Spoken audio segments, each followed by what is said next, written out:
Are you so ready for another theory cartoon? This one's on musical forms and structures. I am totally excited to be finally looking at the bigger picture in music. Amen. Let's start with sonata form because you pretty much know it already. What does it start with? The exposition. And what does the exposition do? It exposes. It exposes the themes. All two of them. Just exposes the out of them. After the exposition, you so totally know those themes. Backwards and forwards you know them. Yeah, dude. What about keys? That's important. What key is theme 1 in? Tonic. T to the O to the N to the I to the C. Tonic. And D then what? What about the second theme? If you were in a major key, it'll probably be dominant. That's 5, right? Way. But what if the first theme is minor? Then what key will you go to for the second theme? I bet the relative major. That's the 3. Same key signature, but you can spot that leading tone a mile away because it's always an accidental in a minor key. I wept large tears of joy at the accidentals on the last test. I had to take long baths and write in my feelings journal to make up for the ones that were conspicuously absent. That's always a little hard for me to take. So then what happens? The exposition is over and you know it because there's a big repeat sign. It's not always there, but I bet you wouldn't pick something on the test that was deliberately confusing, would you? No. No, I would not. Well, so there's the repeat sign and then there's that other section. The development? Were you just going to say development? Why, yes. Yes, I was. And then I was going to say that you develop the themes. You were totally right. You just mess around with them. Maybe both, maybe just one. You can transpose them, turn them upside down, take them downtown for an elegant evening out, whatever you want. How does the development end? Conventionally, it ends with a half cadence. So it's like a big old 5 just hanging there, waiting for theme 1 to come in, guns blazing. And then it does, to everyone's great relief, it does theme 1, the glorious return. You call it a recapitulation. You can call it the recap if you want. I think I do. What's the big diff between the exposition and the recap? The recap is at the end. And the exposition is so at the beginning. That is so not what I am looking for. Not at all. The keys. Think of the keys. It's like Ghostbusters, right? I am the K-Master, right? Rick Moranis is there, hair all disheveled and stuff, right? The keys. Oh. Yeah, dude. The second theme. It's that, isn't it?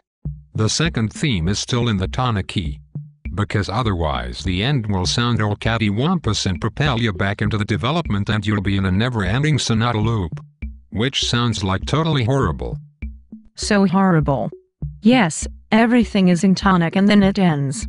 Maybe a little coda for flair. Not always. Sweet. What about binary form? Binary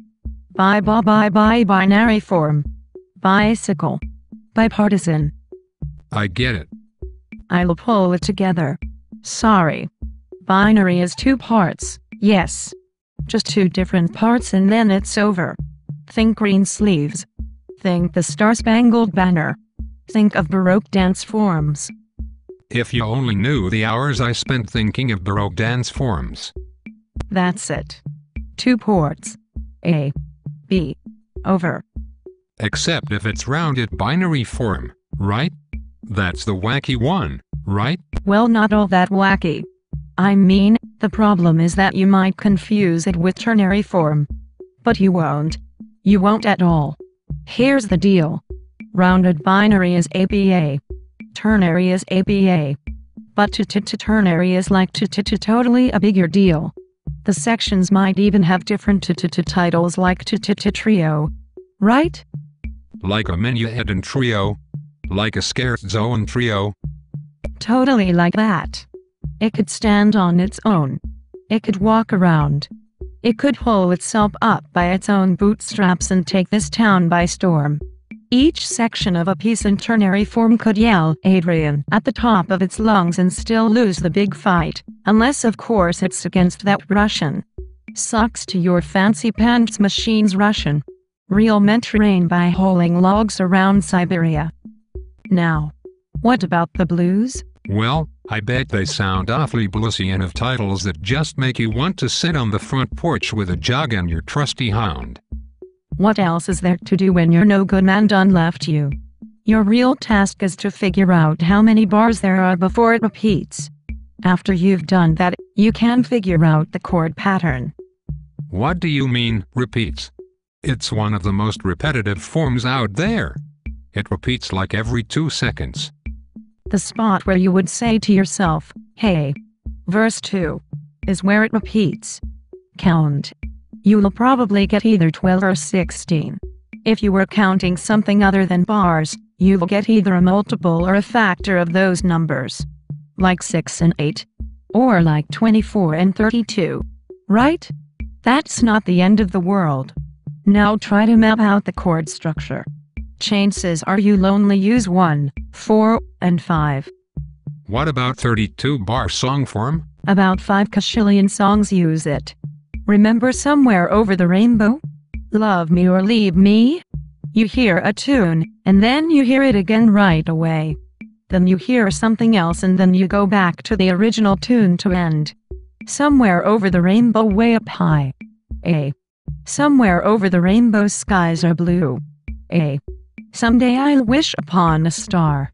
B. Somewhere over the rainbow skies are blue. Final A. Love me or leave me or let me be lonely. A. You might think that nighttime's the right time for kissing. A. There'll be no one unless that someone is you. B. I want your love and I don't want to borrow. Final A. If you don't get it, go and listen to these songs on YouTube and then you will. Plus, Judy's from Minnesota.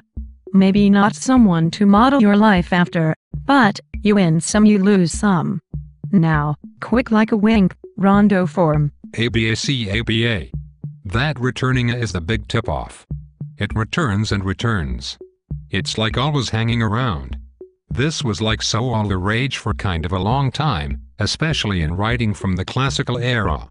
I bet if I went to the IMSLP database and typed in any one of my fave classical composers, Mozart, Haydn, Beethoven, and the word rondo, I could look at a zillion good score examples. Ditto for YouTube. Except those would be listening examples. Those few moments of my life would be well-spent moments and would cause me to do better on the test. Like yeah. Ditto for sonata form, theme and variations, and canon. The big deal with those is that I need you to tell me how the variations are varied as in, man alive. This one sure uses a lot of lower neighbor tones and it's minor. With a canon, I need you to tell me where the second voice enters metrically and at what interval. So you could say this is a canon at the major sixth after 2 beats. Bar and at the major sixth. Hot. This test will be almost all score analysis, okay? So brace yourself. Does that mean I have to read music?